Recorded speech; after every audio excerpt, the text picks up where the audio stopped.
Hello, let's do connections for Friday, May 9th. All right, I'm seeing a lot of things that have to do with colors or shades. We do have shade, we have contrast, you have faint, you have color, tint, brightness, dim, blind. I mean, blind is kind of related to those things, but yeah, there's a lot of things in here. But tint, shade, dim, and faint seem to have to do with how bright something is. Contrast, not really.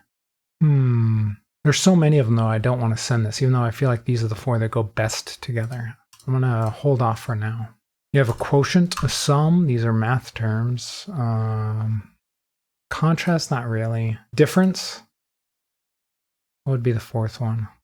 A product? Is that a math term? Like, if you multiply something, isn't it the product? Oh man, my algebra and various math terms are I haven't kept up on those at all. I feel like that's a thing. I'm going to try it. Okay, it was. Results of some arithmetic. Yeah, sum is addition, difference is subtraction, quotient is dividing, and product is multiplying, I think. If I could reach back into my basic math days.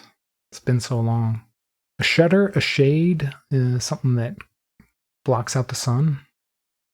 A drape. Tint, like window tint. So maybe that's what tint goes with. A blind, no, like the window blind. Yeah, that makes more sense. I'm going to try this. All right, window treatment in the singular. Wow, that's purple. That's interesting because those seem like just synonyms. That seems like a very easy purple.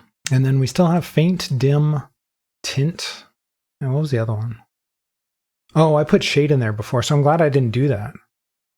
I'm glad I didn't do that because I think I had shade in there. So yeah, I'm glad I held off. It was a good move on my part.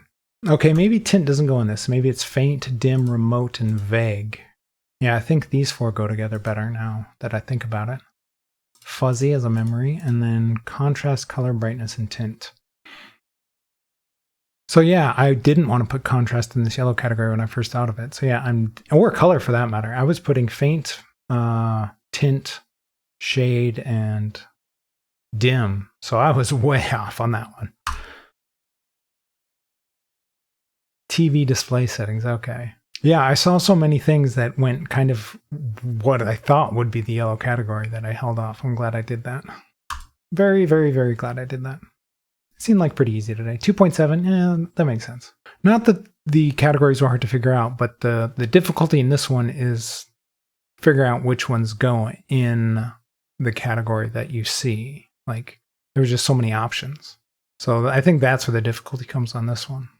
Is like some of the categories just had so many options. It was like 6 or 7 of them you could theoretically put in there. Okay, most people are finding this pretty easy. And my skill score was high just because I got blue and purple first. Wow! Purple, 44%.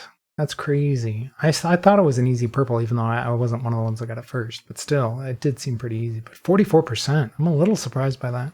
Just check out Ever. I mean, there's not really much here. Yeah. They're all about the same percentage. For losing games, the most common one was just getting nothing. That's interesting. For such an easy game, like if you failed badly. I almost did one similar to this. I didn't quite do this one, but I almost did something similar to this. Tint, yeah, that makes sense. Like I said, the difficulty in this one is just there was too many options. It wasn't one of the ones where you're just staring at it trying to figure out what the categories are. You knew what the categories were, it's just figuring out which ones go in which category. So yeah, it's a bit of a different kind of difficulty. So yeah, it's been a pretty easy week so far. Long may it continue. If you're enjoying my videos, remember to leave a like, subscribe, follow along, and let me know how you did today. Also, if you're interested in my Wordle solve, it should be coming in a pop-up in just 1 second.